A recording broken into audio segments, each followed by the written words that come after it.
Welcome to another episode of WTF Cinema. Hi everybody. Welcome back to WTF Cinema. This episode turned out to be a little bit more special than I was anticipating because it is a Japanese film, and for those of you who aren't aware, there was a massive earthquake and tsunami in Japan recently. I wish the Japanese the very best of luck in rebuilding, and I have no doubt that they will be able to do so, and quite quickly. They are quite industrious, if nothing else. I will not, during the course of this review, make jokes like, "This movie's so horrible, I hope an earthquake hits Japan and kills millions of people." No matter how I phrase that kind of joke, it's going to be tasteless and inappropriate. And not that funny. I'm okay with some tasteless and inappropriate content as long as it's funny. That's not funny. That's just tasteless and inappropriate for no reason. So I'm not going to be making jokes like that. But I am still going to review this movie. And I'm going to review it as if nothing's happening in Japan. That's just how I'm going to roll. Now, I first encountered this movie about 6 years ago. I was staying at my girlfriend's dorm. I was half asleep, and it was on the TV. When I awoke the next morning, I had convinced myself that this film didn't actually exist. There's no way it could, because the parts I remember, the parts I think I was awake for, made no sense. There's no way this was an actual movie. And then a couple weeks ago, I came across it online. Oh, it's real. It's very, very real. And now I will share with you the joy and pain of Wild Zero. 9 seconds into the movie, and we see a massive alien invasion. Hundreds of ships. This is going to be fantastic, right? It's going to be people fighting aliens in the street. I'm excited. I can't wait to see where we're going from here. So what's our first scene? A boy's bedroom. Alright, fine. He'll probably fight the aliens and it'll be great.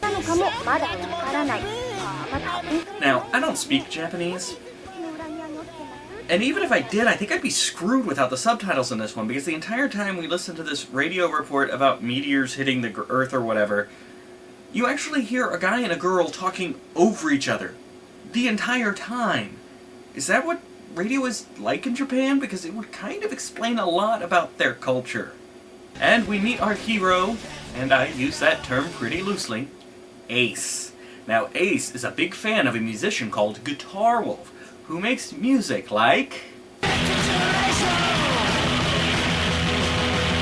Then we see the band walking backstage, even though we can still hear them on stage.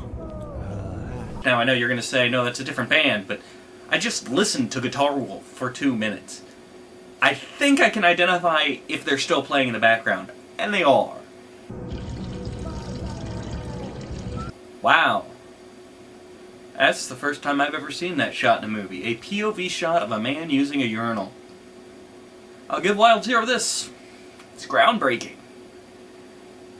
And hopefully I never have to see that shot again. It was kind of... yeah. So we learn by watching Ace talking to himself that he's a musician also, and his dream is to be even greater than Guitar Wolf. And he's going to accomplish this task by going to the manager of the club and talking to him now. So we cut to this guy, who I assume is the manager. Why? Why is he wearing pants like that? What? If you're in a position of power, why would you ever wear short shorts like that? How do you expect anybody to take you seriously? How do you expect anybody to be able to look at you in those pants?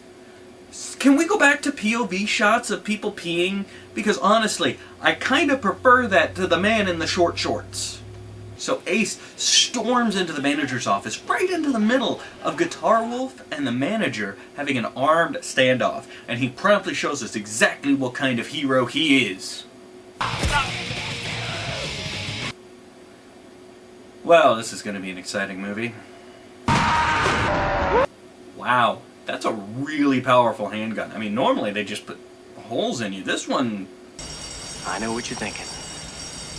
Did he fire 6 shots or only 5? Well, to tell you the truth, in all this excitement, I've kind of lost track myself. But Ian, this is a .44 Magnum, the most powerful handgun in the world, and would blow your head clean off. You've got to ask yourself one question. Do I feel lucky? Well, do you, punk? Yeah, that sounds about right.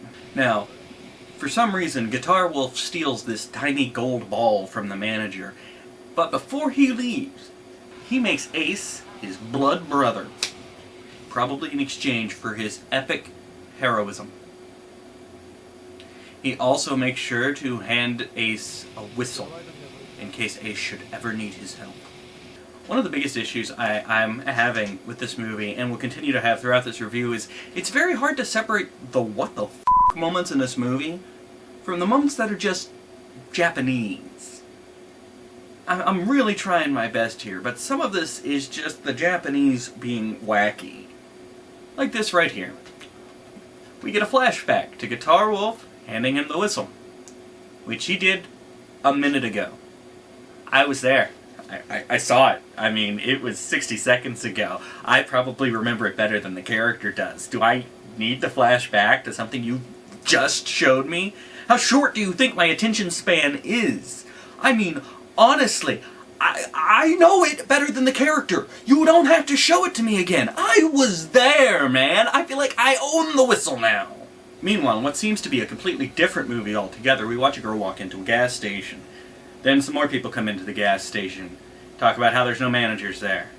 Later, a couple more teenagers show up to the gas station. It's really riveting drama, this gas station thing. I have long wished that there was a movie that would focus on people arriving at a gas station and nothing happening. Finally, at long last, Wild Zero has fulfilled my every wish and desire. Now these teenagers come in, and one of them pulls out some knives, causing the girl to faint, and then he bursts into flames? Okay, was that just a transition, or did he actually burst into flames? I mean, normally I wouldn't ask something like that. I would just assume it's a transition, but this is a pretty wacky Japanese film we're watching here, and him spontaneously combusting is not entirely out of the question. That was confusing, movie, thank you! Now, our films collide as Ace walks into the gas station, accidentally knocking the villain unconscious. This small accident is more than enough to frighten the knife-wielding guy, I guess, because who likes getting hit with a door? And so he runs off, and him and his friends peel out and continue on their own separate movie. Apparently it doesn't take very much to be a hero in Japan. You just have to open a door. I'd imagine if we sent Batman over there, their heads would just explode. Meanwhile, in another movie, which we'll call Movie C, a group of people that we don't know much about and we don't really care about encounter zombies. And then we cut back to Movie B with the teenagers driving away. It's like the creators of this film realized they had a giant turd on their hands, so they tried to spread it out amongst as many different plot lines as possible in the hope that the stench would be less and they could get away with it. Back in Movie A, Ace meets the girl. 俺エースってんだエースエースわかるエースそうそうそうそうそうそうそうエース is ナンバーワンナンバーワンの男って意味さ Hey, that's my pickup line, you bastard! エース is ナンバーワン Now, typically in a movie, when two characters fall in love, we learn it through character development, exponential speeches, sometimes camera angles are used to subtly tell us that the characters are falling in love. Music is also another effective ways. There's a myriad of ways to communicate to an audience that two characters are either in love, falling in love, or going to fall in love. This film opts for a very direct approach. トビオトビオかいい名前だね Meanwhile, back in Movie C, the characters get out of the car to confront the zombies, trying to figure out what they are and what's going on. Can we all get together on this now? After all these years of movies and comic books and video games, can we all agree that we know what zombies look like? We know what zombies are. can we agree that if a character is walking down the street and some shambling undead creature comes towards him, it's missing like part of its leg and it's got blood oozing from it and it's just going, or the more traditional brains, can we all agree that it's okay for that character to go, oh my god, a zombie, and run away? Are zombies really that hard to identify? They've been in our culture forever now. It doesn't look like they're ever going away. Can we just have characters see a zombie and be like, oh my gosh, a zombie? In fact, let's play a game right now. Can you spot the zombie? So here's our first picture. Is it a zombie or is it a human? That's right, it's a zombie. Hey, you're doing better than the characters in this movie. Alright, picture 2. Zombie or human? Very nice! I see you've played this game before. Okay, final one. Zombie or human? Yeah, that one was a trick question. Nobody knows the answer to that one. Shortly thereafter, back in movie A, Ace happens to encounter some zombies.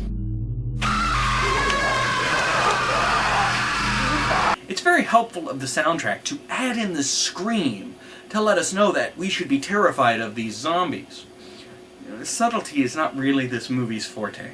Now, Ace is torn between escaping from the zombies to save his life or going back to the gas station to get the girl. Luckily, he has a hallucination of Guitar Wolf who screams at him to go get the girl! Thanks, hallucination. You're helpful! Meanwhile, the kids from movie B are out camping. Camping in a zombie film. That's gonna end well. So we come back to movie C, where the characters are all eaten by zombies. Why have we wasted like 15 minutes of screen time with these buffoons? All they did was get eaten. Now, it's established that they're going to meet up with some girl to buy some guns later on, and we will meet the girl, and we'll see the guns, but you could have just introduced us to her instead of spending all this time introducing me to these guys who are just going to talk a bit, they get killed by zombies. I've seen people get killed by zombies before. If you want people's deaths to matter to the audience, we need to be emotionally invested in the people dying. There was no plot development, there was no character growth, there was nothing for these characters. They drove along, talked about bullshit for a while, and got eaten by zombies. You really have to try harder if you want the deaths to matter. And if you didn't want the deaths to matter, you could have just shown Ace coming up upon some people getting eaten, which you did. Mission accomplished. You're wasting my time here. You're wasting my time. So back in movie A, Ace rescues his girlfriend from some oddly blue zombies. He fights them off with a mop. And if they can be fought off that easily, they're not so much threatening as... they're like the Dead Rising zombies.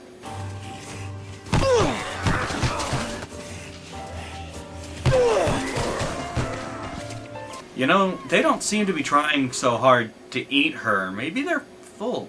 I don't know about you, but I'd have a hard time feeling safe behind a fence that the zombies could very easily crawl under.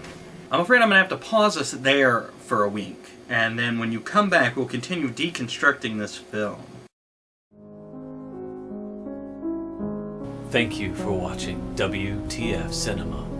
Until next time, what the f***, man?